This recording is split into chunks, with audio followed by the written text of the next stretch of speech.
সবচেয়ে বড় হীরার নাম হচ্ছে কোহিনূর। আর ভারতের কোহিনূর ছিলেন হচ্ছে শেখ হাসিনা। এত দামি একটা হীরা, সেই হীরাকে হারিয়ে ওদের মনোবেদনা, তাদের মনোকষ্ট যেন একেবারে থামছেই না।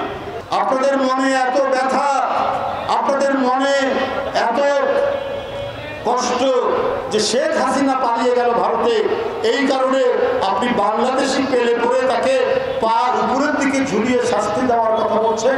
একটা কৃত্রিম অরাজকতা তৈরি করে শেখ হাসিনার প্রত্যাবর্তনের একটা পথ সুগম করার প্রচেষ্টা চালানো হচ্ছে, এবং সেই ক্ষেত্রে কারা কারা মদত দিচ্ছেন সেটাও আমরা জানি, কারা কারা এই কাজ করছেন তারাও আমরা জানি। যে বিচারক বেগম খালেদা জিয়ার 5 বছরের সাজা দিলেন, আমার কথা হচ্ছে শুধু আইন প্রশাসন নয়, পুলিশ নয়, আর কে এই যে বিচার বিভাগ, এটা তো ছিল শেখ হাসিনার একটা জল্লাদখানা, একটা কসাইখানা ছিল শেখ হাসিনা। বিরোধী দলকে সাজা দেওয়ার জন্য নিজের মনোনীত ব্যক্তিদেরকে বিচারপতি করে অথবা আরো বড় বিচারপতির প্রমোশনের লোক দিয়ে আপনার একের পর এক বিএনপির প্রধান নেতৃবৃন্দের নামে তারা সাজা দিয়েছে।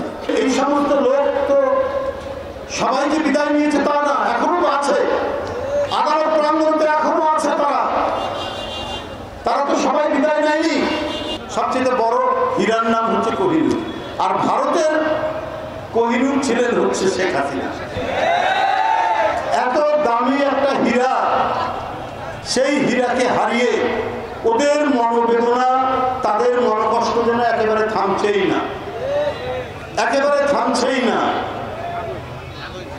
এখন ওই কালো টাকাওয়ালা লোক বাংলাদেশের ভিতরে যারা আওয়ামী ফ্যাসিবাদ কায়েমে যারা চেষ্টা করেছেন, তারা বিভিন্ন ক্ষেত্রে বিচারালয়, আদালত প্রাঙ্গণ থেকে শুরু করে প্রশাসন আর ভারতের সমর্থক, পার্বত্য চট্টগ্রামে যা হচ্ছে,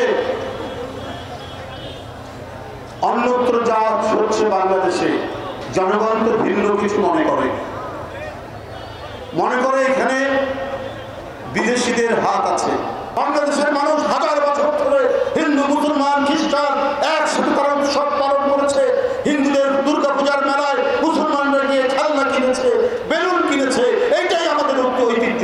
এই সম্প্রীতি ভাঙছে তারা, এই সম্প্রীতি ভাঙছে শেখ হাসিনা ভারতে গিয়ে তাদেরকে উস্কাচ্ছে। তাহলে এগুলো চক্রান্তের অংশ নয়। দাকপ একটি উপজেলা খুলনা জেলার মধ্যে, এই যে উড়ো চিঠি এবং সারা বাংলাদেশে এই পুজোর প্রাক্কালে যে ধরনের আতঙ্ক তৈরি করা হচ্ছে, এটা সম্পূর্ণরূপে আওয়ামী ফ্যাসিবাদ এবং তার প্রভুদের একটা জয়েন্ট ভেঞ্চার, একটা যৌথ প্রযোজনা। যদি হিন্দুদের উপর অত্যাচার হয়, আপনাদের যদি এত দরদ হয়, আপনার কয়দিন আগে ঠাকুরগাঁর বালিয়াকান্দি বর্ডারে গুলি করে যাকে মেরেছেন, সেও তো হিন্দু ছিল, কিন্তু সে বাংলাদেশের লোক। আপনার মৌলভীবাজারের সীমান্তে আরেকজনকে গুলি করে মেরেছেন, সেও হিন্দু ছিল। অর্থাৎ বাংলাদেশি যারা এই শেখ হাসিনার পতন এবং উৎখাতে যারা কাজ করেছেন, তাদেরকে শেখ হাসিনার ভারতীয় প্রভুরা পছন্দ করছেন। তাই সরাসরি নির্দেশ দিয়েছেন ভারত বাংলাদেশ সীমান্ত এটা রক্তাক্ত করতে, না হলে আরো বেশি রক্তাক্ত তারা করবে।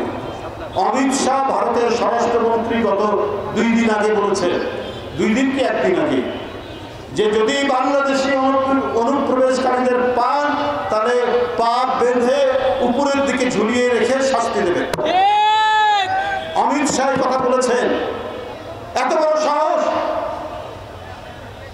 আপনি পার্শ্ববর্তী একটি দেশ, আপনার বন্ধু রাষ্ট্র বলেন, আমরা বন্ধু রাষ্ট্র বলি, আপনি পা বেঁধে ধরা পড়লে পা বেঁধে আপনি ঝুলিয়ে রাখবেন, এটা কি ধরনের কথা? আপনাদের মনে এত ব্যথা, আপনাদের মনে এত কষ্ট যে শেখ হাসিনা পালিয়ে গেল ভারতে, এই কারণে আপনি বাংলাদেশি পেলে পরে তাকে পা উপরের দিকে ঝুলিয়ে শাস্তি দেওয়ার কথা বলছেন। অন্তর্বর্তীকালীন সরকারকে বলতে চায়, এখনো আপনারা ইউনিয়ন পরিষদের চেয়ারম্যান মেম্বারদেরকে রেখেছেন কেন? এরা তো সবচাইতে বড় আওয়ামী ফ্যাসিবাদের দোষর,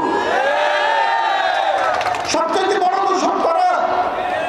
এক একটা এলাকার দুর্বৃত্ত এমপিরা, এই যশোরের এমপির মতো বিভিন্ন জায়গায় তারা নিজেদের লোক, এবং এরা অধিকাংশই হচ্ছে সান্ডা পান্ডা সন্ত্রাসী, তাদেরকেই তারা ইউপির চেয়ারম্যান বানিয়েছে, মেম্বার বানিয়েছে।